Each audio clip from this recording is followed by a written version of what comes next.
Esta ya es la clase número 5 de Teología y las Nuevas Generaciones. Y hoy día vamos a abordar las temáticas actuales con las nuevas generaciones. Creo que es importante poder abordar estas temáticas, por último, mencionarlas para que generemos conciencia y veamos cómo las estamos administrando y tomando desde las iglesias, lo cual también me llama muchísimamente la atención porque creo que a veces no se abordan. Hay que reconocer, y vamos a comenzar desde este punto, que existen en la sociedad y en las iglesias muchas problemáticas que no las podemos desconocer, sino que hay que conocerlas.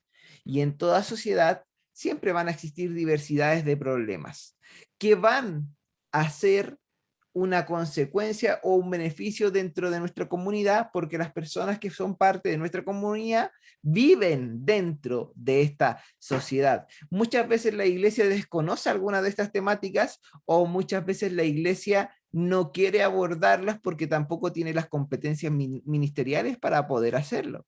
No podemos quedarnos solamente con la frase bíblica, el versículo que dice que estamos en el mundo pero no somos parte de él, porque lo hacemos de una manera súper literal y es como prácticamente decir, este mundo yo no pertenezco. ¿Y qué soy entonces? ¿Marciano? No, somos todos humanos y pertenecemos a este mundo, porque la sociedad y la cultura que nosotros vivimos está absolutamente compuesta por personas que componen la sociedad.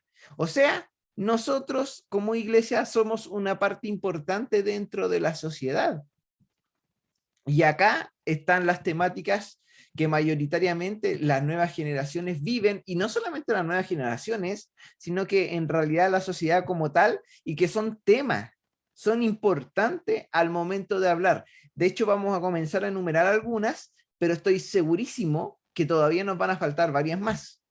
De hecho, ya las tengo en la mente, la que nos faltan y la que no están escritas. Como por ejemplo, un temazo hoy en día es el tema de la desigualdad. Pero no es un tema que solamente hoy día importe, sino que viene importando hace muchísimo tiempo atrás.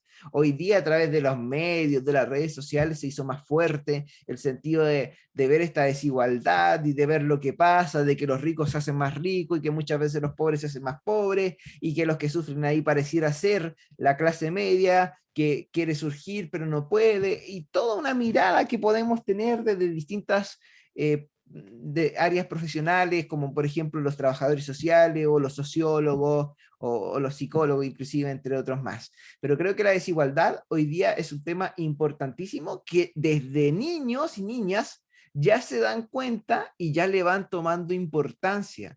He escuchado a niños decir, ah, sí, tú dices eso porque tú tienes todo en tu casa, pero yo no tengo eso. Yo no tengo internet en mi casa, así que yo no puedo decir lo mismo. A niños hablar con esos argumentos me sorprende muchísimo. También, obviamente, otro temazo que viene desde años, a siglos atrás, que es un tema muy fuerte, es el clasismo. Y eso siempre va a estar latente. Hay gente que de verdad vive en esferas totalmente diferentes a las de los otros. Por ejemplo, podemos hablar y decir, oh, qué increíble, mira, otra vez estoy en el taco, qué aburrido, qué fome, voy a demorarme más tiempo en el taco. Pero esa gente que está en el taco muchas veces desconoce lo que es ir en horario punta en un metro. Desconoce lo incómodo que es estar metido en una micro con olores muy asquerosos, repugnantes, con personas que muchas veces son incluso hasta abusadores y tratan de sacarle provecho, con gente que te puede asaltar y robar en ese momento. Entonces considero importantísimo que podamos ponernos en el lugar de todos para poder ver y entender el clasismo. Obviamente, la xenofobia o el racismo es otro de los temas muy fuerte y muy latente hoy en día. Yo he escuchado decir a hermanos y hermanas y a líderes de iglesia decir, oye, miren, el fondo de la iglesia está oscuro, no se ve nada, porque están los hermanos de Haití, por ejemplo, o de color de piel negra. Yo considero que eso es absolutamente errado, erróneo, y se tiene que, por favor, se tiene que cambiar y se tiene que educar. Y ahí es donde uno se da cuenta que muchas veces la educación se necesita no solamente del que está sentado en la iglesia, sino que desde el liderazgo hacia abajo. Porque estos tipos de comentarios pueden dañar, pueden hacer sentir a alguien y pueden dolerle de una manera muy potente y marcarles tan fuerte que a lo mejor se van a alejar de la iglesia y nunca más van a volver. Otro tema que quizás los últimos años se ha visto más o se ha reconocido más, pero esto es desde el inicio de los tiempos, es el machismo, el patriarcado. El machismo, de alguna u otra manera, que se deja de lado a las mujeres, en donde muchas veces las decisiones las toman solo los hombres, en donde no hay una participación especial para la mujer, en donde hay iglesias que las mujeres no pueden predicar en el escenario o altar o púlpito, como le quieran decir, sino que tienen que predicar abajo. Conozco iglesias incluso en donde cuando predican las mujeres, prenden una vela para decir que como está predicando una mujer, hay que generar ese símbolo porque si no el Espíritu Santo no está en ese lugar. Yo me sorprendo. También hay otros tipos de iglesias en donde las mujeres no pueden orar o hablar en público si no se ponen un velo, tipo mesiánicas, judías.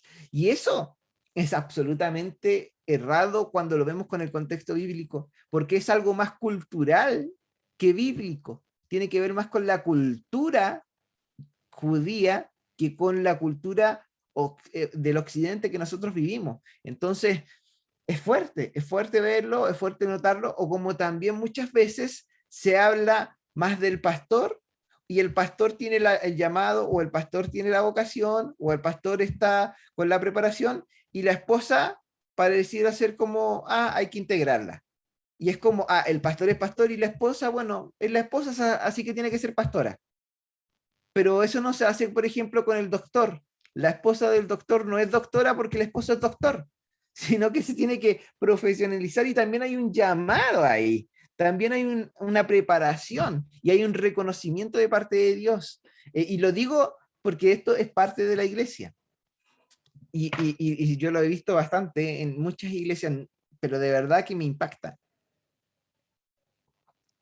También, obviamente, nace a través del machismo, nace la necesidad del primer movimiento de la primera ola del feminismo, podríamos mencionarla de esa forma, en donde existían o existen hasta el día de hoy muchas injusticias en contra de la mujer y por lo tanto se tuvo que levantar esta ola, pero después esto fue evolucionando y empezaron a nacer también otras ramas como el embrismo, entre otras cosas más, que fueron llevando ya esto no solamente a una igualdad, sino de condición de género, sino que a una superioridad de un género sobre el otro. Entonces, cuando hablamos de estos temas, a las nuevas generaciones les prenden los ojos porque muchas veces ellos quieren saber qué opinamos nosotros como iglesia.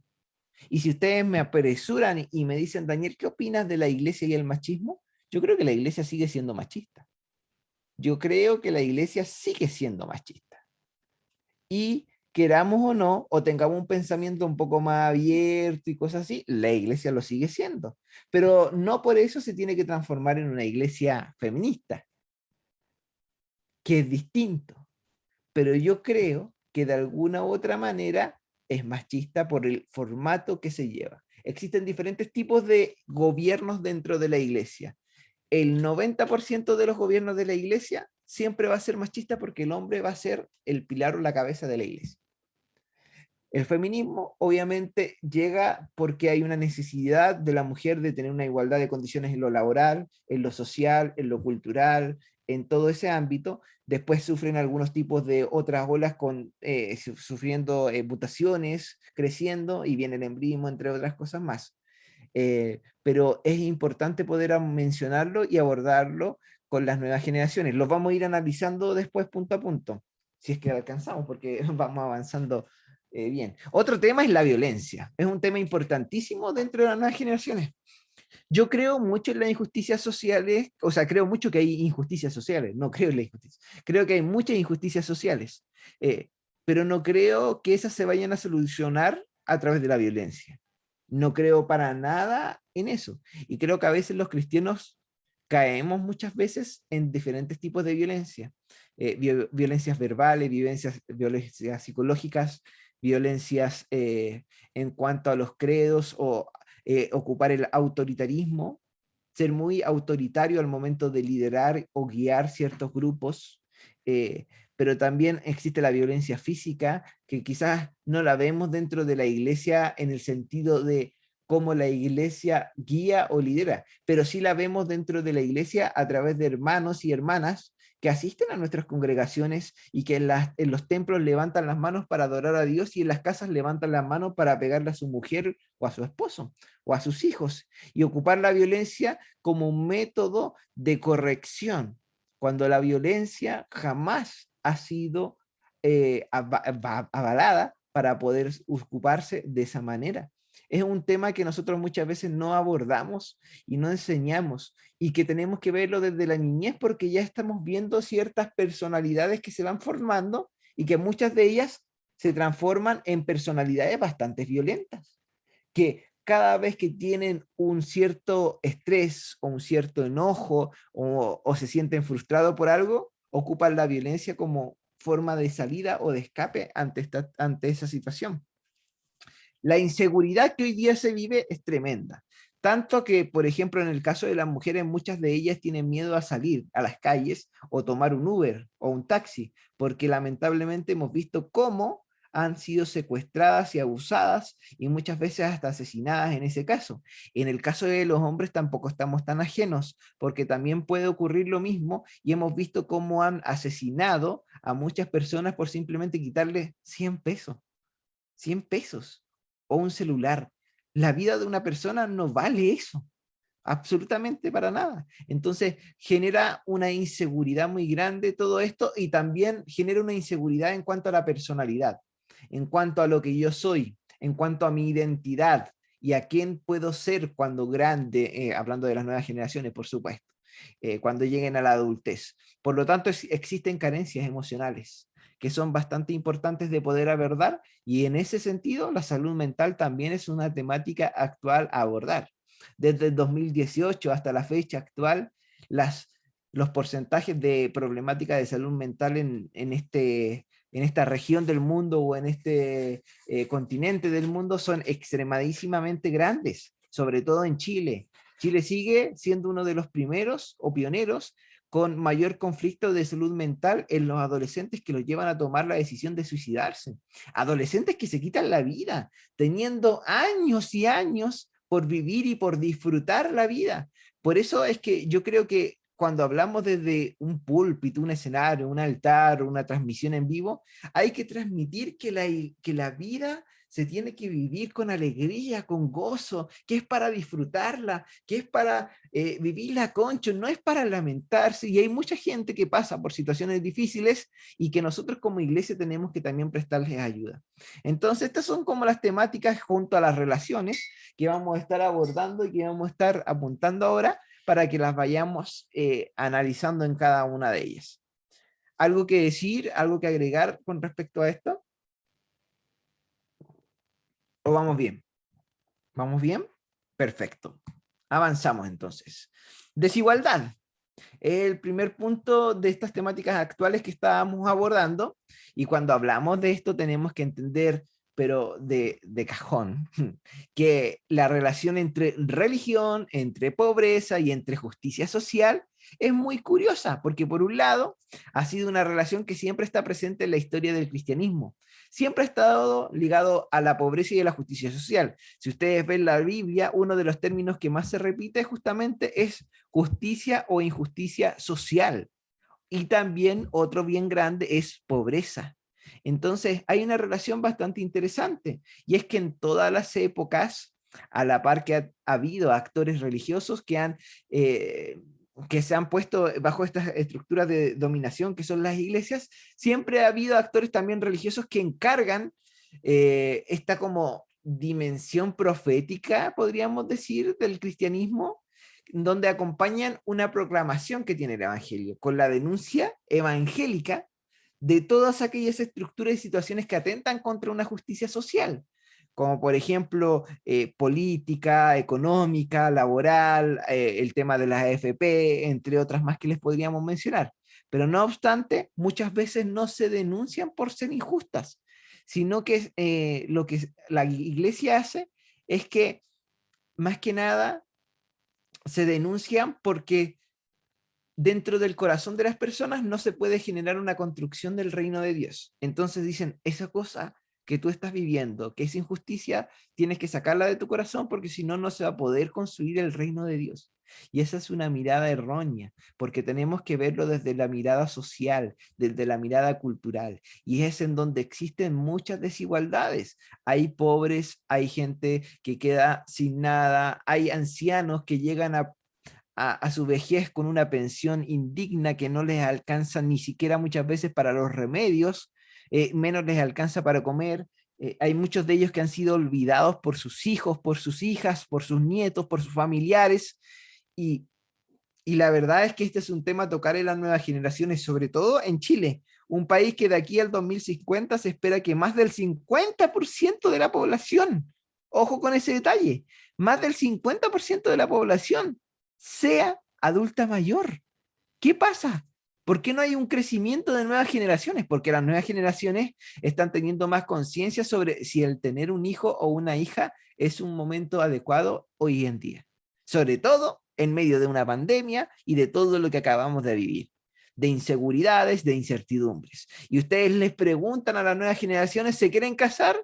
Sí, pero quizás no todavía. Y la gran mayoría de ellos, y también ha sido mi caso, por ejemplo, nos postergamos un poco más hasta tener una estabilidad, hasta tener una madurez, hasta tener la opción de poder tener un lugar donde arrendar o comprar, donde obtenerse un auto, donde mejorar la calidad de vida y recién ahí decir, ok, tengo cómo formar una familia y la voy a formar a esa edad. Y la forman en una edad más tardía que temprana. Entonces se les pregunta en ese momento, ¿y quieren tener hijos? Es que queremos disfrutar la vida, queremos viajar, conocer, disfrutar del matrimonio. Entonces muchas veces no se llega a tener el hijo inmediatamente o muchos matrimonios deciden no tener hijos. Mientras, por supuesto, existen los casos opuestos en donde hay personas que por temas biológicos no pueden tener hijos y tratan de adoptarlos, pero acá en Chile tenemos un conflicto tremendo con el tema de adopción. Es muy complicado adoptar a alguien, muy burocrático, todo lo que hay que hacer y también muy invasivo para poder adoptar a alguien. Entonces, esta es una realidad que también se vive en nuestro país. Y por otro lado, cuando hablamos de desigualdad, también tenemos que entender que es una relación que recién se viene a descubrir por las ciencias sociales y quienes por mucho tiempo concibieron a las religiones, particularmente el cristianismo, como opio del pueblo. Y se viene recién a descubrir que el cristianismo puede aportar a estas áreas de la desigualdad, a estas áreas de cierta desequilibrio que tiene la sociedad. Este término opio del pueblo, por supuesto que fue explicado o aludido por no, perdón, por Karl Marx se refería a la religión, pero en realidad lo dijo de una manera bien despectiva, pero tampoco profundizó mucho en ese sentido los que han tenido la oportunidad de leerlo y de poderlo ver. Pero es muy cierto que el cristianismo en esta época de modernidad y de secularidad que vivimos, que yo sigo insistiendo que no estamos en una posmodernidad todavía, acá en América Latina por lo menos, ha descubierto o sí se ha dado cuenta que el rol social de la iglesia, del cristianismo en particular, ha sido favorable y ha sido bueno, pero no es lo completo o la totalidad o lo óptimo que la iglesia necesita en este tiempo. Por ejemplo, para dar un pincelazo de esto, en América Latina hace muchos años atrás nació lo que se le llamó como teología de la liberación, que tiene que ver justamente con liberar de la esclavitud o liberar de esa mirada despectiva a los que eran de un color de piel más negro o eran esclavos o esclavas. Recordemos los descendientes sudafricanos o africanos que llegaron a Brasil, en su gran mayoría eran esclavos dominados por los brasileños de ese entonces, por los que vivían, eh, y nace esta liberación que trata de salirse de esto para vivir una igualdad de condición en donde el cristianismo aporta y ayuda a que así sea. Esta realidad que se da fue, la verdad, muy compleja para poder abordarla y sobre todo en la actualidad, porque también hay una oposición de muchas comunidades cristianas a los que ella también han denominado ideología de género. Y así también nos encontramos con muchos factores religiosos que al mismo tiempo se oponen a los derechos reivindicados por mujeres y minorías y continúan la lucha social en favor solamente de los pobres y desposeídos, pero no de las mujeres o de las minorías que existen hoy en día. ¿Cuál es la lucha que tiene la iglesia a favor, por ejemplo, de una minoría del movimiento LGTBIQ+, o de una minoría, aunque yo no considero que es minoría, del feminismo? Yo considero que es mayoría. Eh, ¿Cuáles son las posturas que nosotros tenemos? En ese sentido tenemos que verlo, tenemos que tratar de analizarlo con buenos ojos y con los ojos de Jesús. Incluso la distinción de los laicos católicos entre integristas, que tiene que ver con la fidelidad en la tradición, y los progresistas, que tiene que ver con los defensores de las clases populares, queda muy difusa cuando se tratan temas de justicia social, pues los primeros, que son los integristas, pueden estar tan comprometidos con ella como también los segundos, ya que ambos abrevan del Evangelio base doctrinal social del cristianismo, porque recordemos que la gran mayoría de los países latinoamericanos nacen de una cuna cristiana, sobre todo los que han sido colonizados desde España hacia adelante, pero desde una cuna cristiana en donde se ha impuesto también una figura bastante machista. Entonces, se puede decir que las religiones juegan un papel bien preponderante como proveedoras de marcos de interpretación de pobreza e injusticia social. Y por ello también pueden generar prácticas que son de transformación, pero también reproducir esas situaciones de desigualdad, opresión y discriminación. No nos podemos olvidar de eso. Los gringos llegaron a evangelizar América Latina, pero a su vez también colonizaron muchas cosas. Podemos también encontrar en Max Weber, el padre del secularismo, un ejemplo de ello. En su célebre libro La ética protestante y el espíritu del capitalismo, Weber plantea la relación entre diferentes cosmovisiones religiosas y la pobreza. Por un lado, señala que el ascetismo religioso intramundano, característico del calvinismo, justificó la profesión en el sentido de vocación del empresario y su afán de lucro, siempre y cuando su conciencia se hallase en estado de gracia, y lo que hizo fue proveer la seguridad tranquilizadora de que la desigualdad, de la que la desigual repartición de los bienes de este mundo es obra especialísima de la providencia divina. O sea, la providencia divina, según Max Weber en este libro, La ética protestante y el espíritu del capitalismo, quiere decir que por providencia divina existen pobres, por providencia divina existen ricos. Eso es lo que plantea Max Weber, el padre del secularismo. Por otro lado, también señala diferencias entre el catolicismo y calvinismo en la valorización de la pobreza.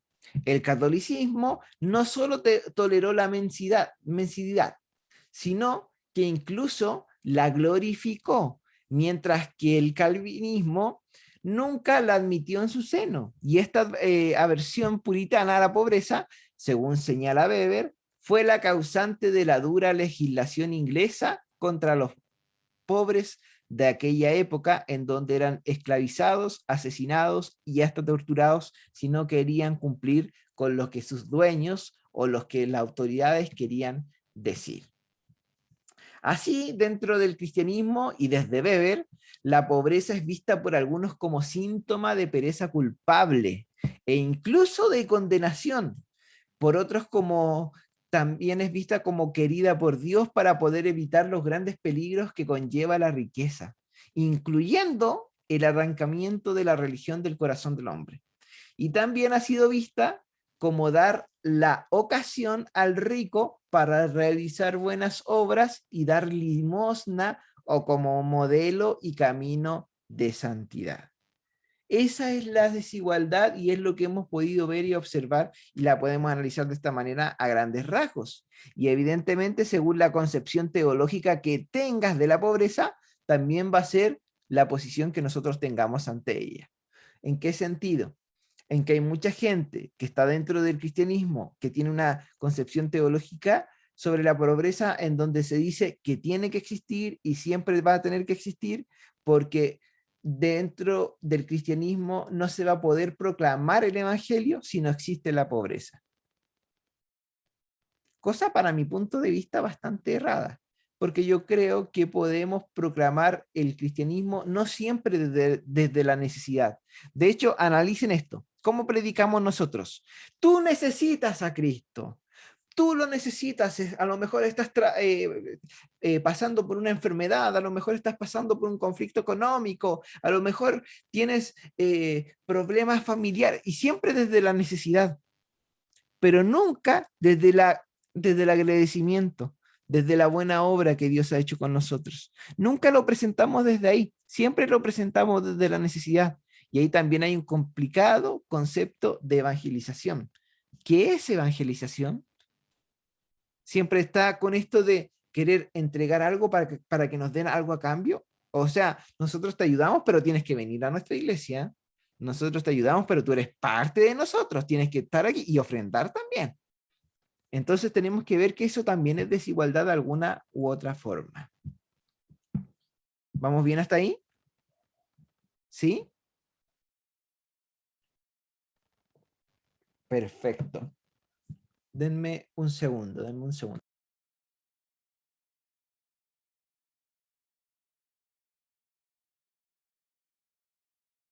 Ya, sigamos entonces. Clasismo y acepción de personas. Claro, existe el clasismo también. Yo les pregunto, a ver, se lo pregunto a ver a quién. Pastor Alex, ¿en la iglesia existe clasismo y acepción de personas? En la iglesia general, ojo, no, y no en IPETRI o IPETRI Central o IPETRI Coronel o Granero, no, no. O también Rosario de Codado, no. A ver, si me preguntas si existe, yo creo que obviamente existe. O sea, Ya. porque obviamente hay situaciones muy puntuales. Bueno, de hecho, ¿estamos hablando de la iglesia evangélica o la iglesia en general? La iglesia cristiana. Iglesia cristiana. Bueno, a ver, voy a poner un ejemplo bien práctico y Ujú. voy a abusar de los hermanos católicos. ¿Conocen al Opus Dei? Claro. Eso ya es clasismo ya. No todos pueden ser Opus Dei. No, no todos pueden ser Opus Dei. Bueno, Cast es Opus Dei, por Pero tú ejemplo. sabes que hay ciertos requisitos para ser Opus Dei. Sí, así es. O sea, desde ese punto de vista ya se manifiesta un clasismo.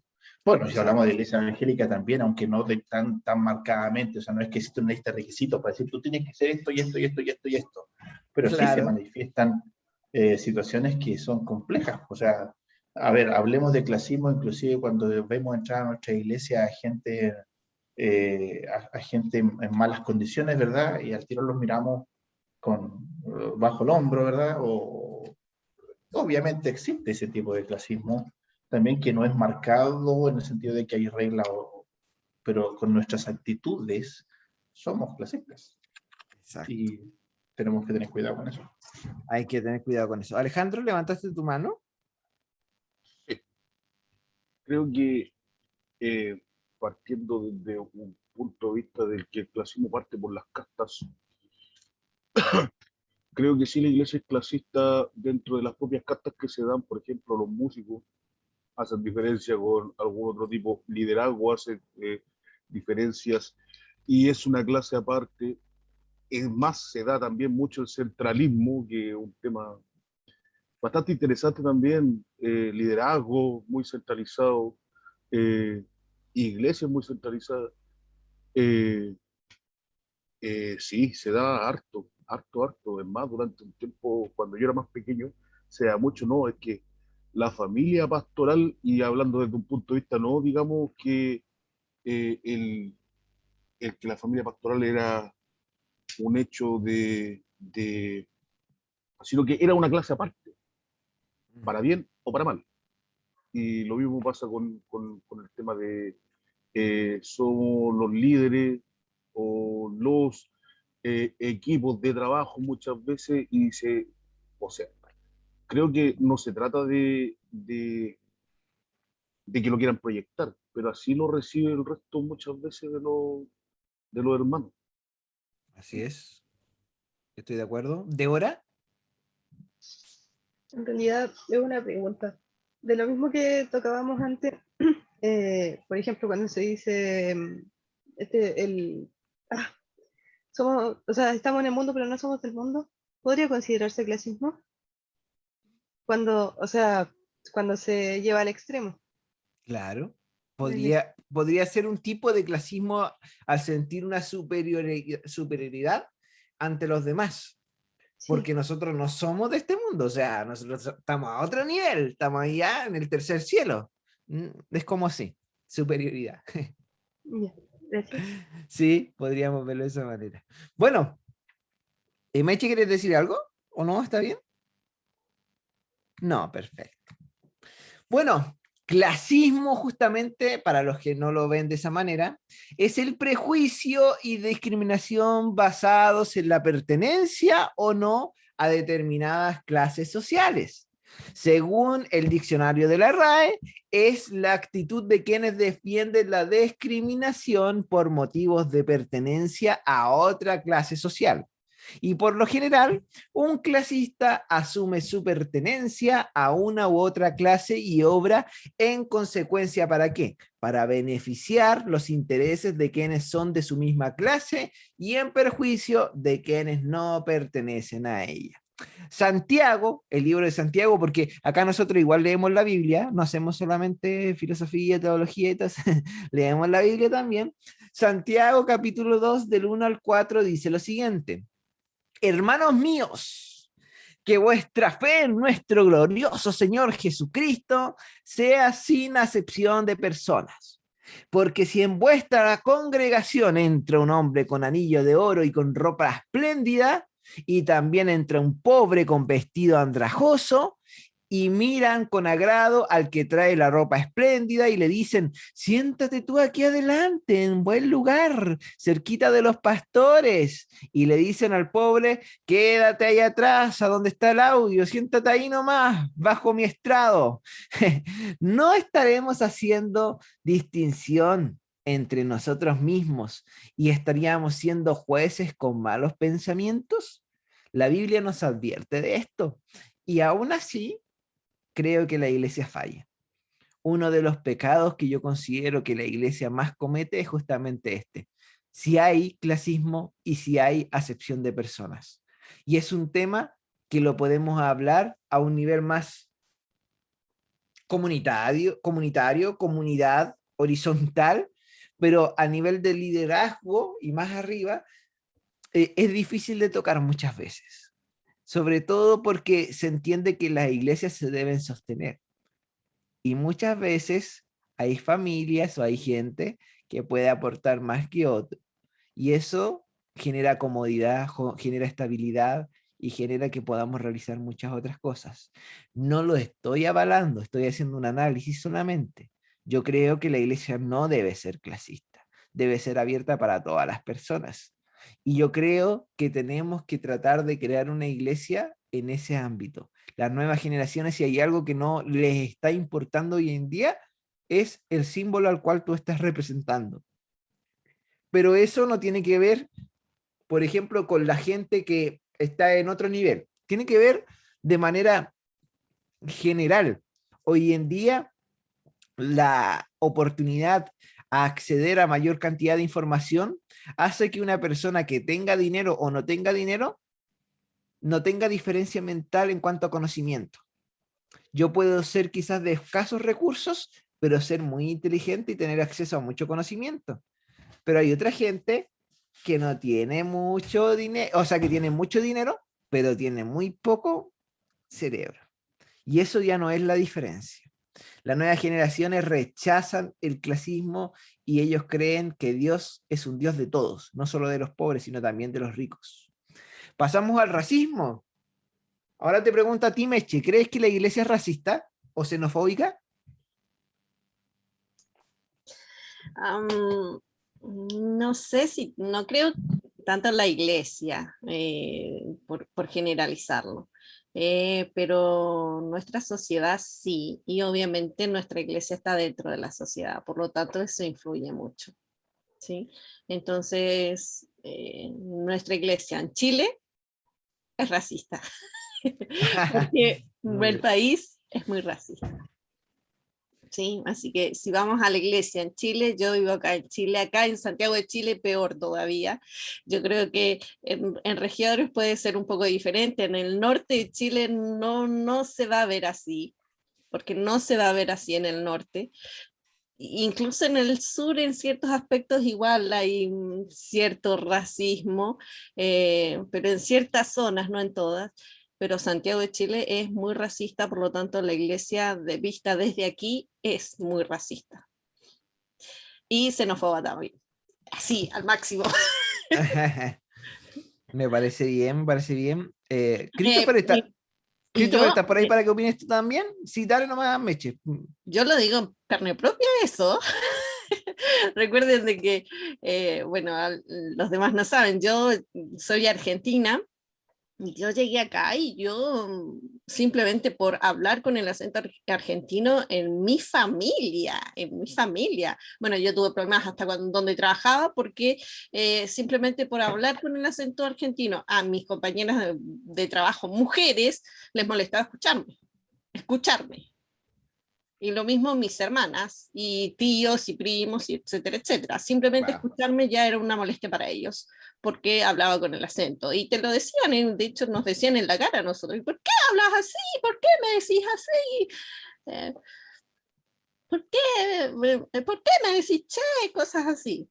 Pero sí, sí, y uno, claro, al principio uno se ríe, pero ya después porque yo cuando me quedé acá en Chile, yo no fue que yo planeé venirme acá a vivir a Chile, no, yo no pude volver a Argentina y me tuve que quedar legalmente acá, no podía salir del país y para mí fue una pesadilla, para mí fue lo peor que me pasó en la vida, tener que quedarme, justamente Con los por, chilenitos quedarte. justamente por esto.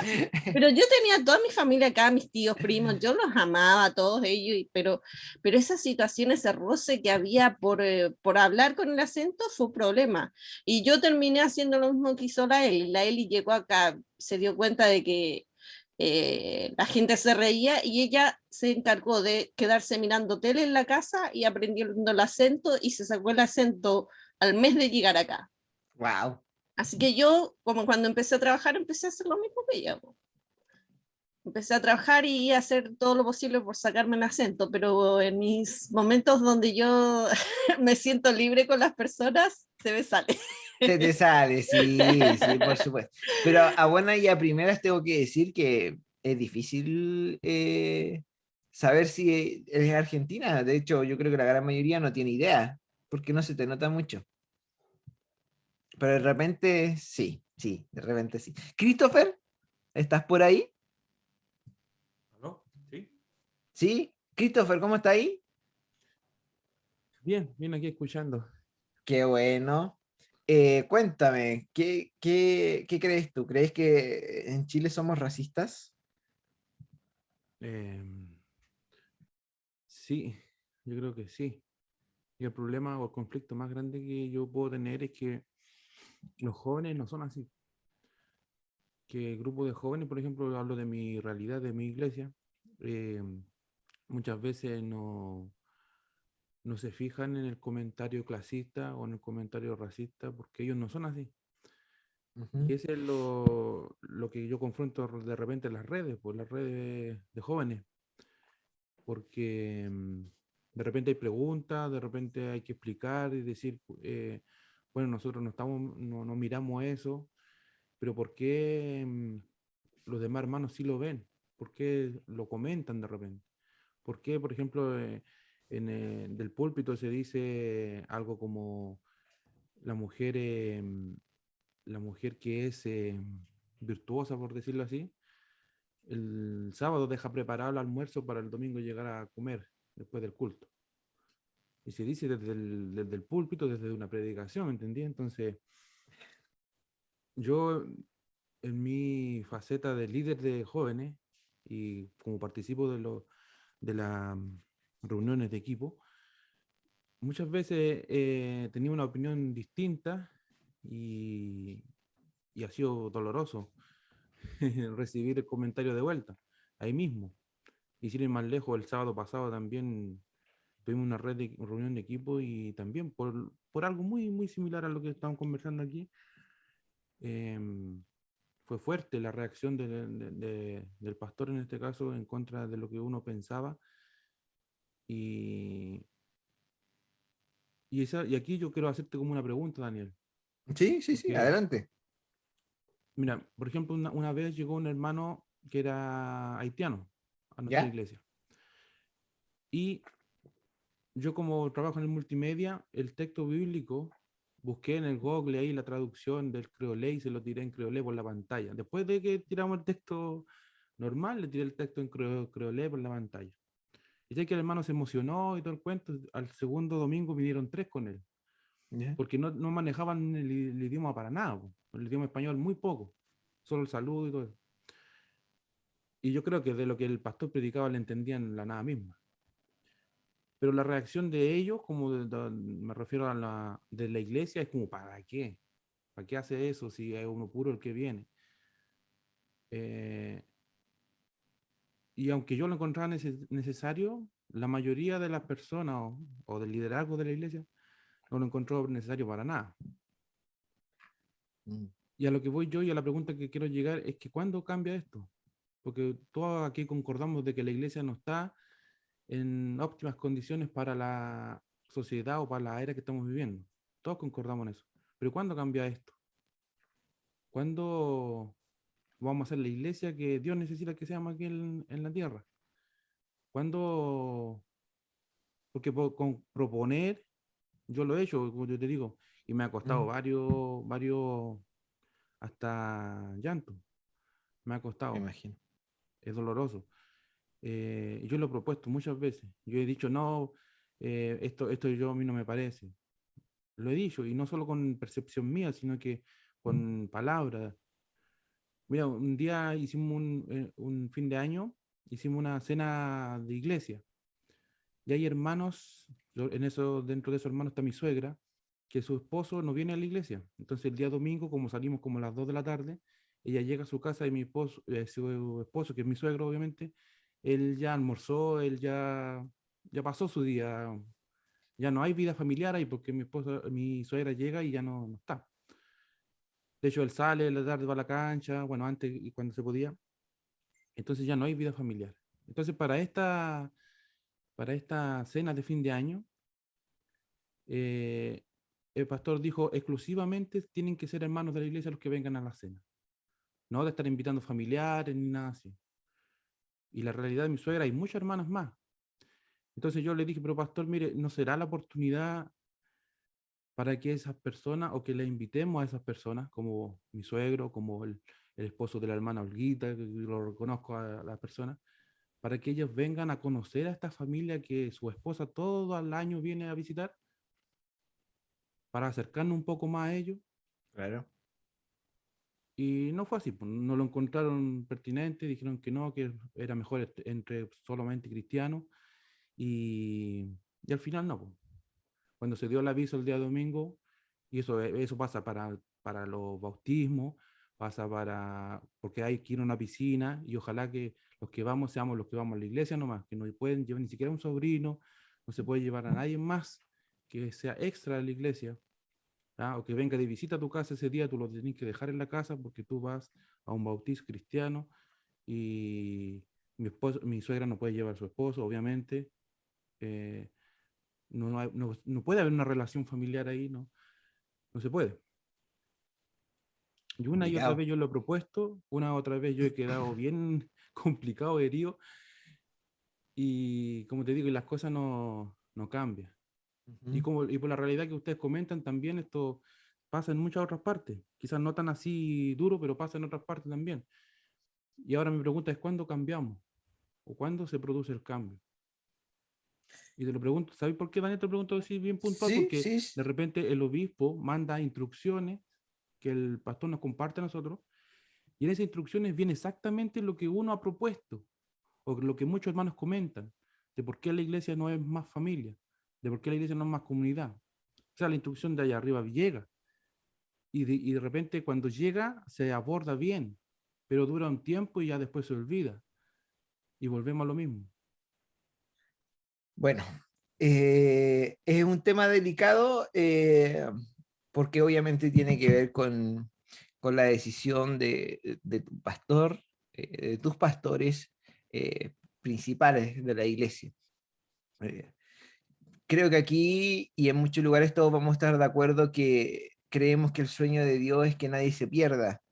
Y nosotros estamos aquí para cumplir el sueño de Dios y poder alcanzar a demás personas.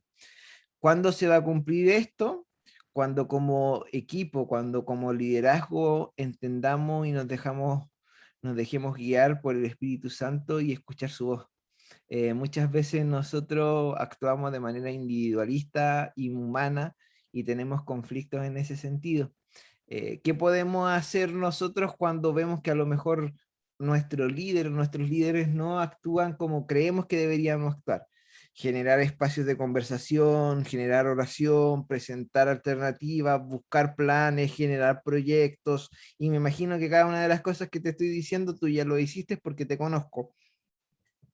Pero ante eso, más allá, va a ser difícil que tú puedas cambiar a una persona porque creo que solamente Dios podría hacerlo.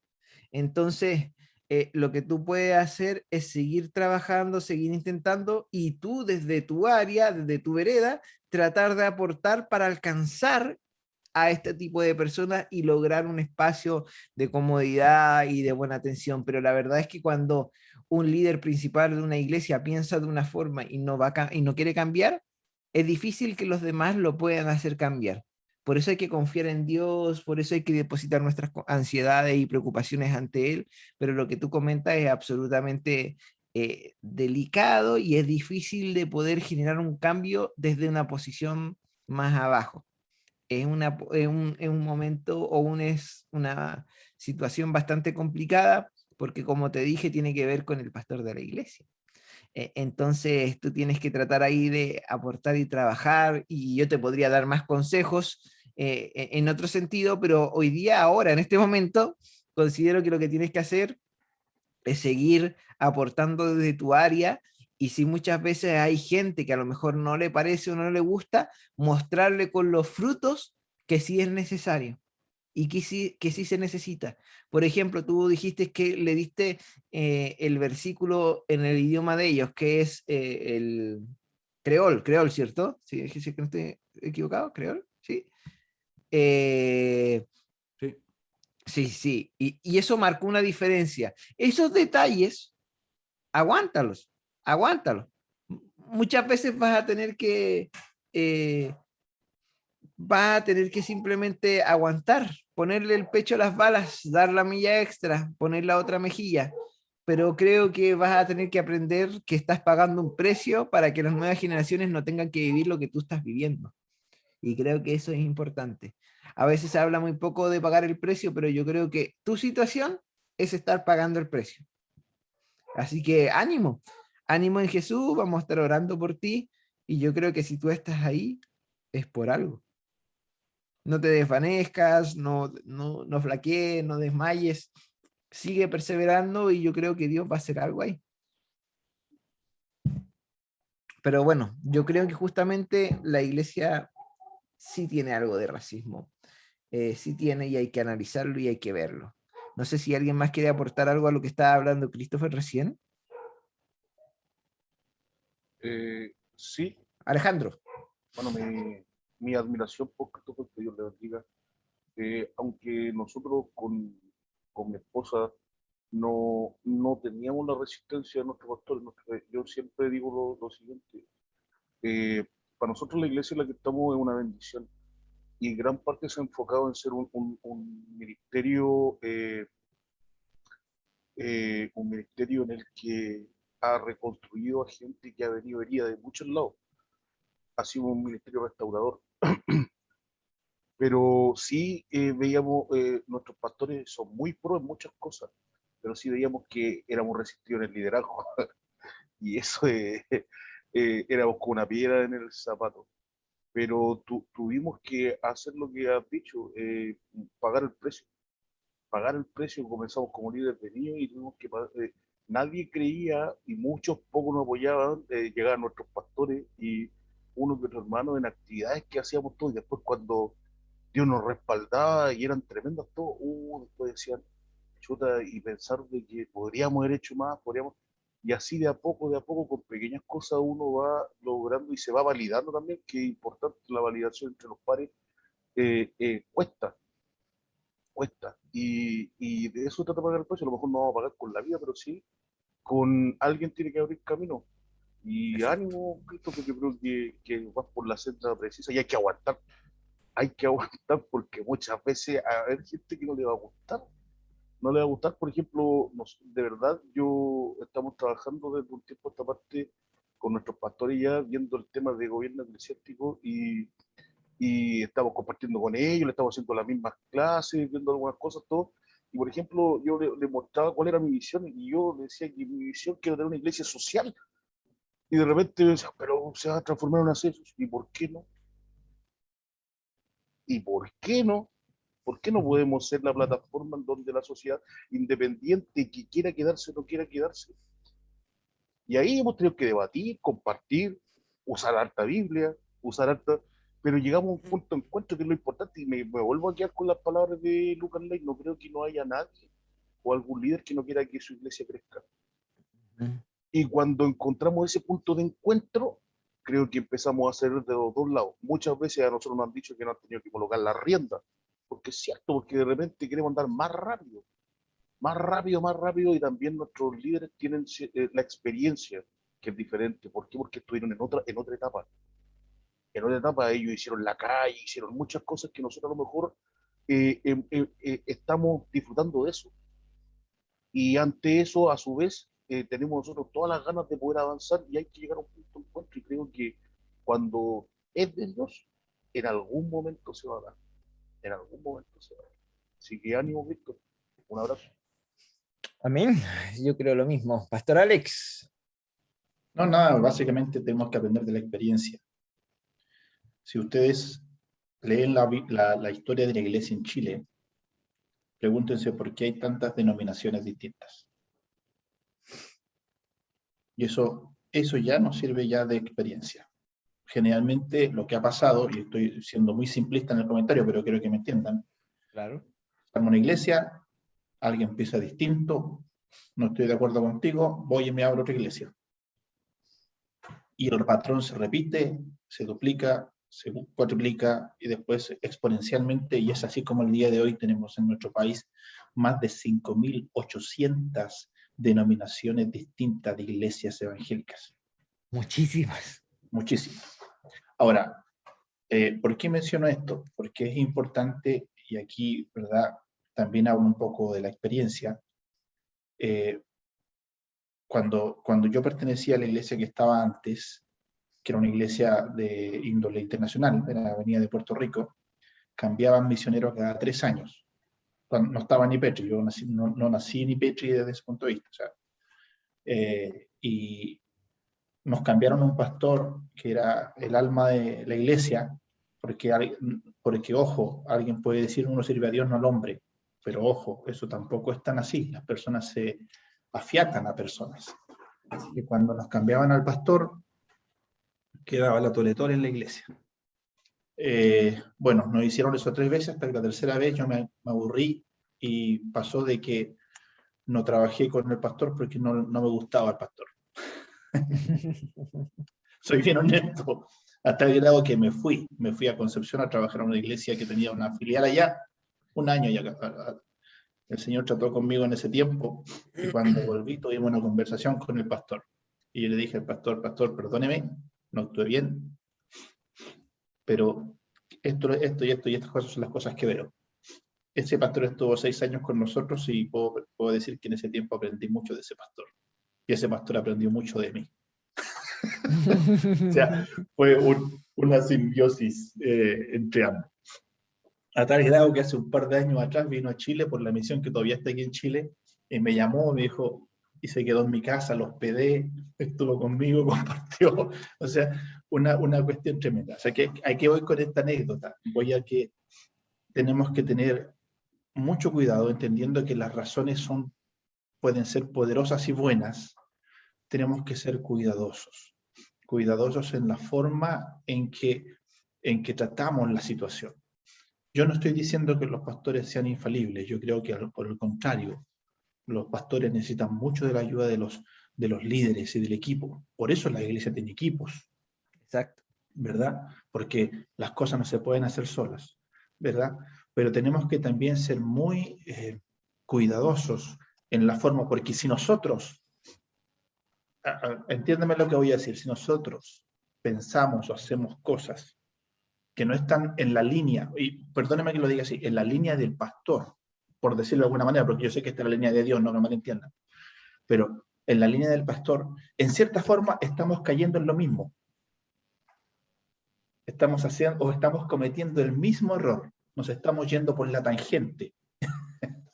Entonces, eso tampoco va a ser agradable a los ojos de Dios. Entonces alguien pregunta, entonces, ¿qué mierda le hago? Como decía Alejandro, que yo considero que ahí está la clave y es fundamental, el hecho de que la mejor forma de poder llegar a un crecimiento es validando lo que yo creo o lo que yo estimo que es así. Cuando tú eres validado a los ojos de otro, no hay argumento, no hay actitud, no hay nada que pueda irse en contra de eso. ¿Por qué? Porque estás demostrándolo con algo más fuerte que un simple argumento, que una discusión, que una opinión, que una conversación. Los estás demostrando con hechos. Y eso marca una diferencia. ¿Que requiere paciencia? Sí, lo requiere. ¿Que hay que ser cuidadoso? Sí, lo requiere. Pero tenemos que tratar de no caer, y aquí es importante, no caer en la trampa que muchas veces nos pone, como dice el pentecostal antiguo, el enemigo, para poder sembrar ciertas raíces de división dentro de la iglesia, que pueden ser mortales y pueden ser fatales para el cuerpo de Cristo. Recuerden siempre esto, somos un cuerpo y como cuerpo somos uno. Obviamente, a veces, ¿verdad? Nos duele el dedo chico del pie, pucha que duele, y ya no podemos caminar. Y hay incidentes dentro del cuerpo, pero siempre va a ser el cuerpo. Aunque el dedo sea feo y tenga la uña encarnada, es de mi cuerpo y lo tengo que amar. Entonces, son situaciones complejas, pero es necesario, Cris, mucha oración, mucha paciencia y también pedir la dirección al Señor en esto, porque como te digo, lo que va a hacer la diferencia va a ser la validación.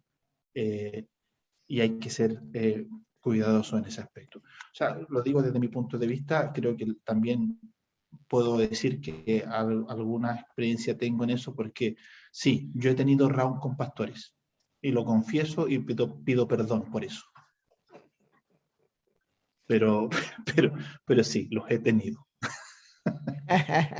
Ojo que es importante, ¿verdad?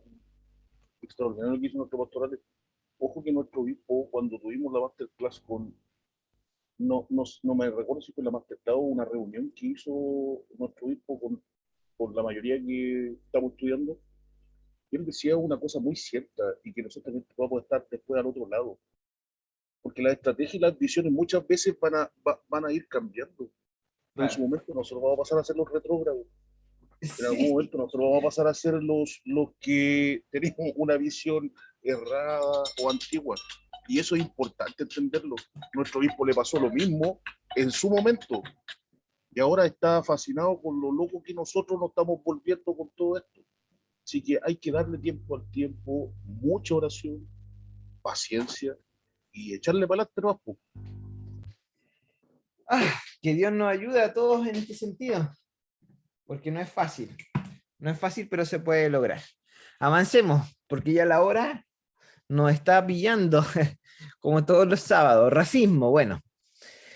Esto resulta llamativo, porque durante muchos siglos, miles de autodenominados cristianos o aprobaron o alentaron la esclavitud.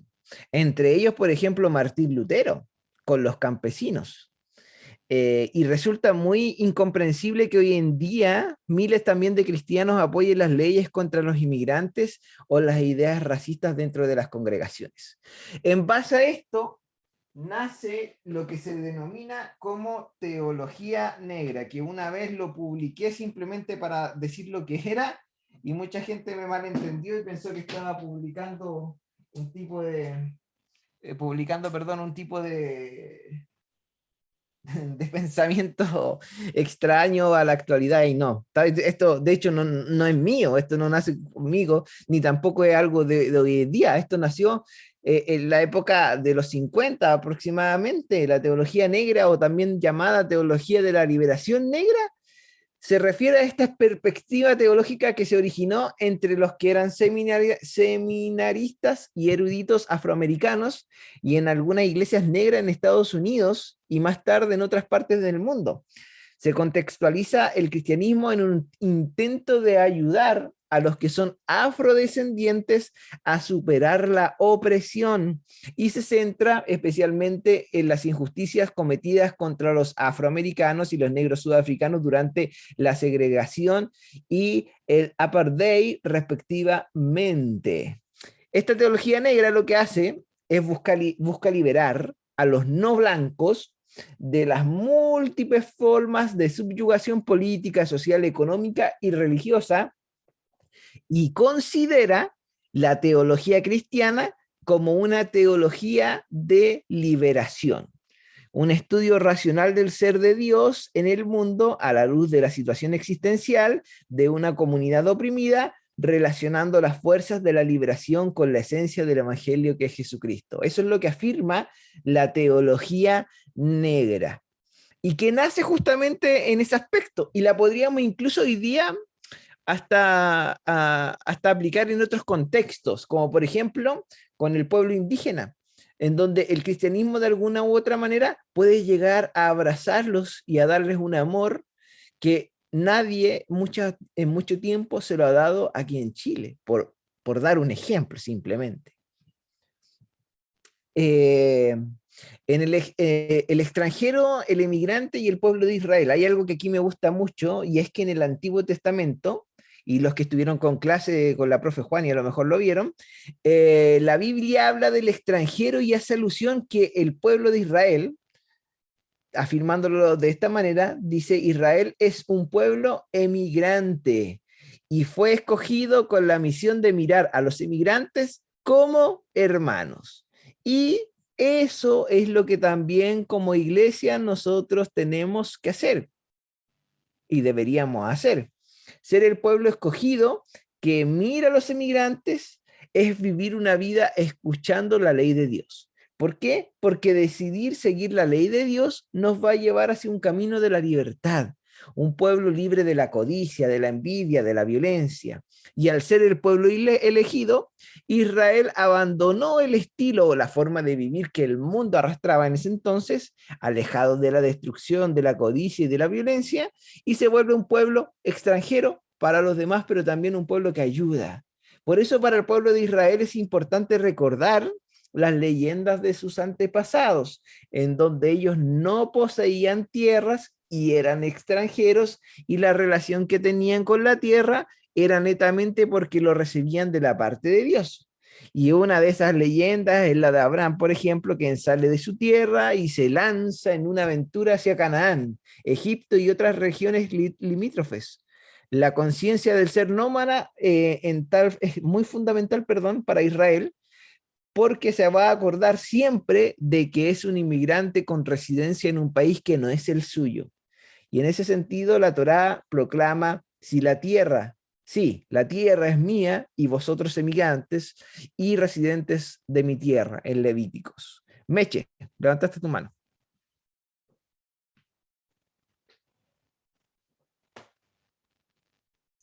Sí. Ahí sí. Sí, quería compartir que en esta parte es fuerte cuando se habla de el emigrante, porque, bueno, yo he escuchado hasta de pastores comentarios bien complejos respecto a eso, porque dice, bueno, si no le gusta Chile, ¿por qué no se vuelven a su casa? Refiriéndose a los haitianos, venezolanos, colombianos, bla, bla, bla, bla, bla. ¿Por qué no se van a su país y hacen en su país lo que tengan ganas? Pero resulta que es una situación bastante difícil vivir como extranjero en otro Por país, supuesto, por supuesto. ¿sí? Yo tengo doble nacionalidad, por lo tanto yo no debería sentirme extranjera ni en Chile ni en Argentina, porque tengo las dos nacionalidades. Sin embargo, aquí uno se siente inmigrante aún siendo chileno cuando viene de otro país. Y me pasa incluso con familiares que viven fuera que cuando vienen los hacen sentir así. Eh, pero en esta parte, el problema que tenemos como iglesia es el no saber ponernos en el lugar del otro. Eso. Realmente como extranjeros en un lugar es algo, no sé si ustedes han visto la estatua del inmigrante que hay, yo la he visto en algunas partes, me parece que está en Brasil esa estatua, y es una estatua donde aparece una persona con una maleta, pero es como que le falta un espacio a la imagen. Y de verdad es como que te falta una parte de ti mismo cuando tú sales del lugar donde vives y te vas a otro lugar. Y ante eso, Dios hace que este pueblo escogido, tomando lo que tú nos compartías, este pueblo de Israel que se fue, que fue desarraigado, donde perdió parte de su esencia al irse del lugar donde crecieron, donde vivieron tantos años, eh, él fue el pueblo escogido. Y en esa parte es donde a nosotros nos cuesta entender y ponernos en el lugar del otro y entender cómo otros sienten, cómo otros lo viven. Especialmente cuando tenemos el problema nosotros acá en Chile de no ser empáticos con las personas que vienen de otro país, es en tratar de entenderlo y no significa eso que vamos a aguantarle todas las ideas que traigan, porque no se trata de eso, pero uno tiene que aprender a convivir, a escuchar, a saber, a comprender eh, y ayudar a que puedan ellos eh, adaptarse al lugar nuevo donde se vienen a vivir. Entonces, en esa parte nosotros como iglesia, como hijos de Dios, también es algo que tenemos que aprender. Y tenemos que ser una mente abierta y en eso sí tenemos que cambiar nosotros la mentalidad. Tenemos que cambiar la mentalidad porque si no lo hacemos, o sea, ¿a qué Dios estamos representando? ¿Y cómo lo abordamos con las nuevas generaciones? Que a ellos, al contrario, les encanta viajar, conocer otras culturas, otras realidades. Al final tenemos que entender que todos somos inmigrantes en un mundo que le pertenece a Dios. Y yo creo que esa es la clave. Para mí esa es la clave. Y esa es mi primicia siempre cuando hablamos de esto. Avanzamos un poquitito. Machismo, lo vamos a alcanzar a tocar, quedan 5 minutos. Bueno, el machismo es una ideología que engloba el conjunto de actitudes, conductas, prácticas que son sociales y creencias destinadas a promover la superioridad del hombre sobre la mujer. Y en varios países, sobre todo conservadores y tradicionalistas, sigue aún bastante arraigado en el concepto del machismo en la sociedad. Y este tema no está alejado de las iglesias, en donde podemos ver muchas veces prácticas que favorecen más o tienen más espacios para el hombre que para las mujeres. A ver, les pregunto rápidamente a todos ustedes, ¿qué prácticas dentro de la iglesia la realizan solo el hombre y no ven a la mujer realizarla de manera normal o continua? Atrévense a decir algo, a ver. Audio. Audio, claro, ya, por ejemplo. vemos a pocas mujeres servir en las áreas técnicas, por ejemplo. Sí. Sí, sí, es un buen dato ya. ¿Qué otra más?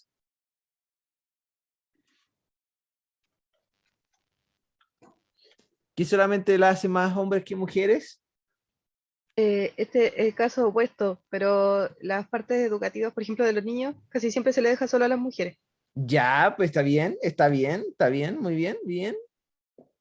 Sí, es verdad, en la parte de la cocina es igual, hay muchas mujeres.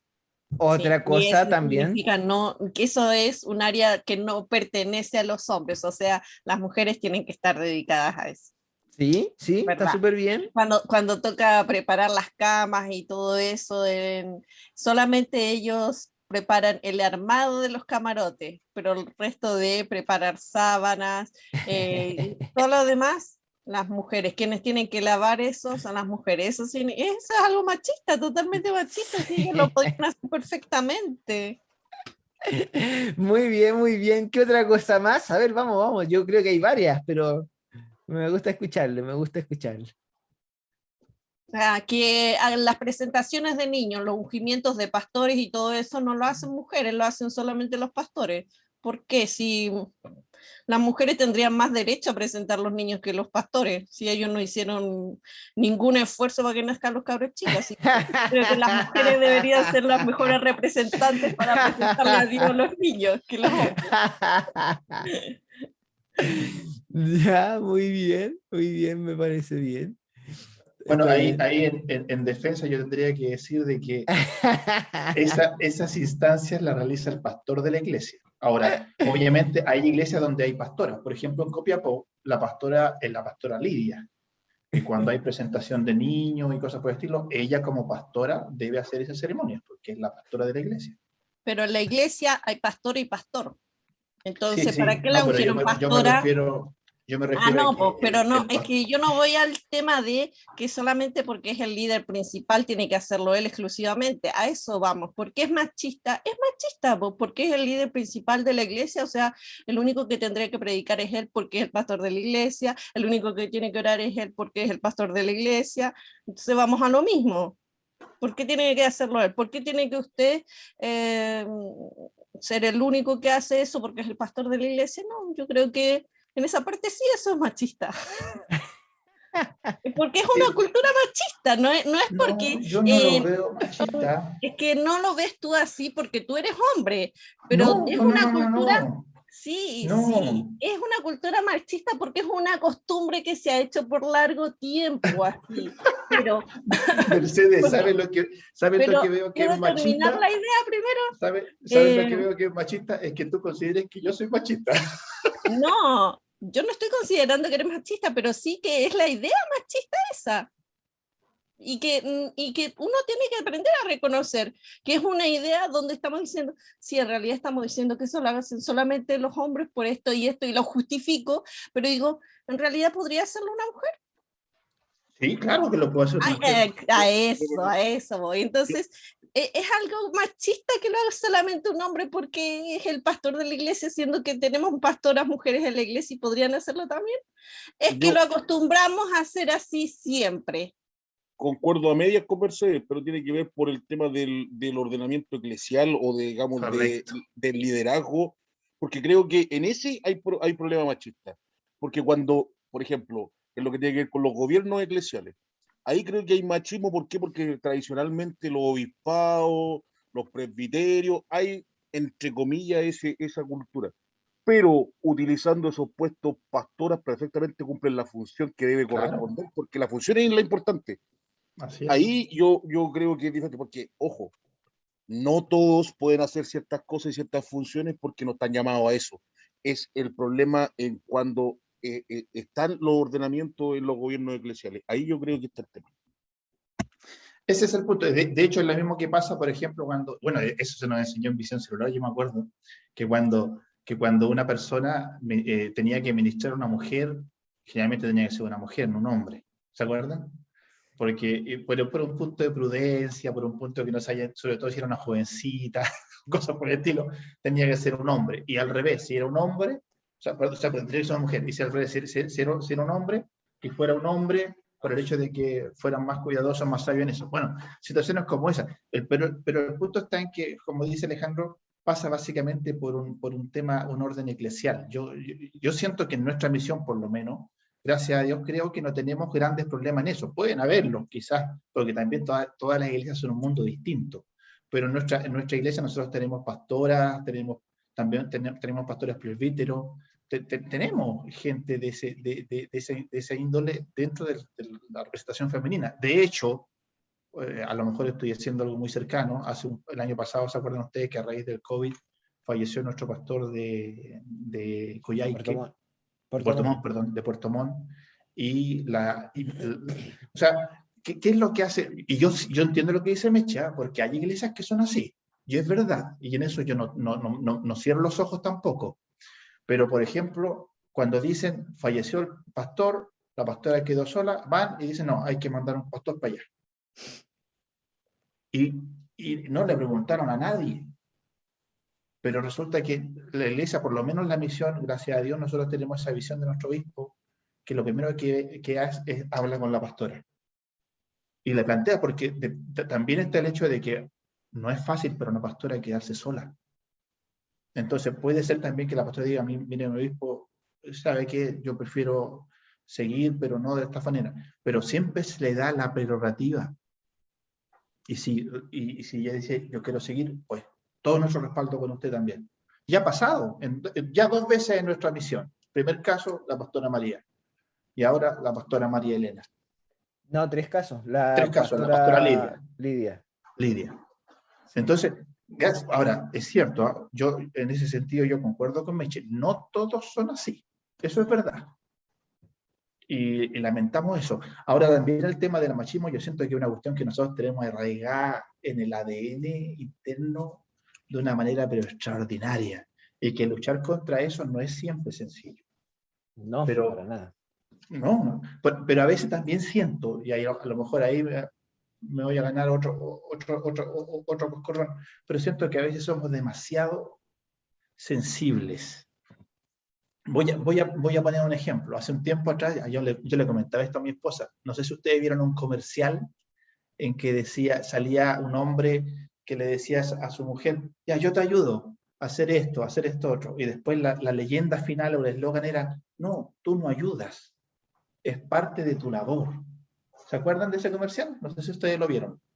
Bueno, yo decía, es cierto, es verdad, pero a veces somos demasiado sensibles, le estamos buscando en la quinta pata al gato a todo. Y al final uno tiene que cuidarse hasta de qué decir, porque no, es que no es así, es asá. Y yo digo, pero es que nunca fue mi intención. Nunca lo hice por ser machista o por ser así o ser asá. Lo dice de forma inocente, pero a veces siento que somos demasiado sensibles. Y hoy día está tan sensibilizado el tema del machismo y del feminismo y que uno tiene que hablar con tanta precaución porque dice algo, puede meter la pata, no saben, se metió en la pata a los caballos y nunca fue nuestra intención. Pero resulta que se interpreta así. Siento que estamos siendo demasiado sensibles. ¿Meche? Sí, quizás mira, es súper fácil hablar el tema de que el resto es demasiado sensible cuando, claro, vos no has sido tú el que ha sido afectado porque hay cosas que se te cargaron para tu mata o hay cosas que tú no has sido perjudicado porque se hacen. Pero en esta parte donde dicen, nuestra iglesia tiene 3 pastoras liderando iglesias. En nuestro caso, en nuestra institución, cuando han sido ungidos los pastores y pastoras, las pastoras han sido ungidas porque están casadas con el pastor, pero nunca ha sido ungida una pastora sola.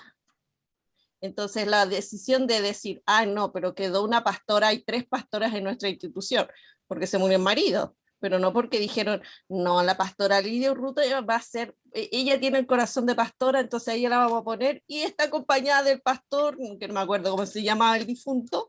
No, la decisión es porque el hombre lleva el mando de ser pastor, no la mujer. El difunto, ¿sí? suena como...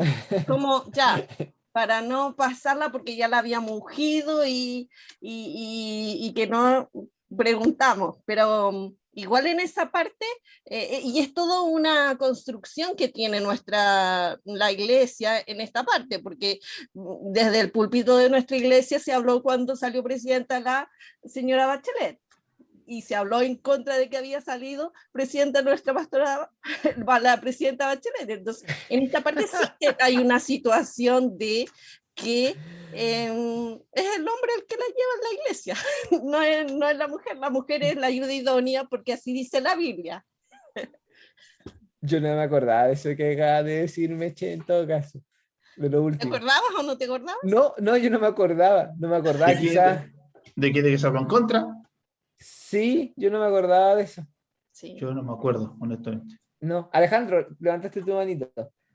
Sí, antes que nos pille el pastor Roble, Sí, ya vamos a terminar ya, sí. lo último que quiero decir es que, ojo, hay que tener cierto grado también de saber dónde estamos parados. Creo que nuestra misión, Dios nos ha bendecido con una visión fuerte, clara y muy, muy, muy progresista dentro de todo, y hay que ver otras realidades.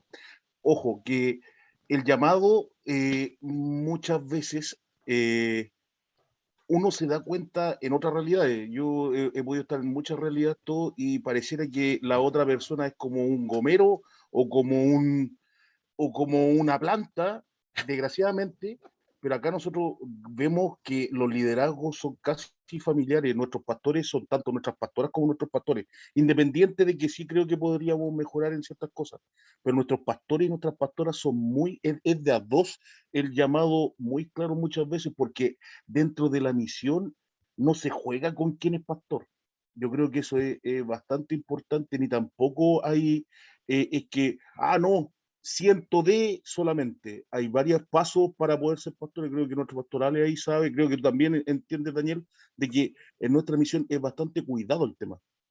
No es un tema que, no, yo creo que tengo dedos para el piano para ser pastor. No, tiene que haber una confirmación tanto de Dios, no solamente de Dios, tiene que haber una validación que hemos conversado, tiene que haber muchas cosas. Y ahí, gracias a Dios, en nuestra misión, conozco hartos pastores, es un tema de a dos, no de a uno. Y se notan en los ministerios. Eso. Bueno, sí, por supuesto. Y yo creo que siempre hay cosas que mejorar, siempre hay cosas que mejorar. Por ejemplo, yo creo que el matrimonio, cuando casan, por ejemplo, yo creo que no hay problema en que case la pastora también. De hecho, en mi matrimonio yo le pedí al obispo y a la pastora que nos casaran los dos. Y ellos estuvieron súper de acuerdo y no tienen ningún problema en eso. Y eso es muy válido. Y eso habla muy bien también de ellos en ese sentido. Pero, por ejemplo, y eso va a ocurrir, pues cuando me case, me va a casar la pastora Katy con el obispo, los dos. Y eso es también, considero que va a decir algo también cuando se vea, porque esa es la idea.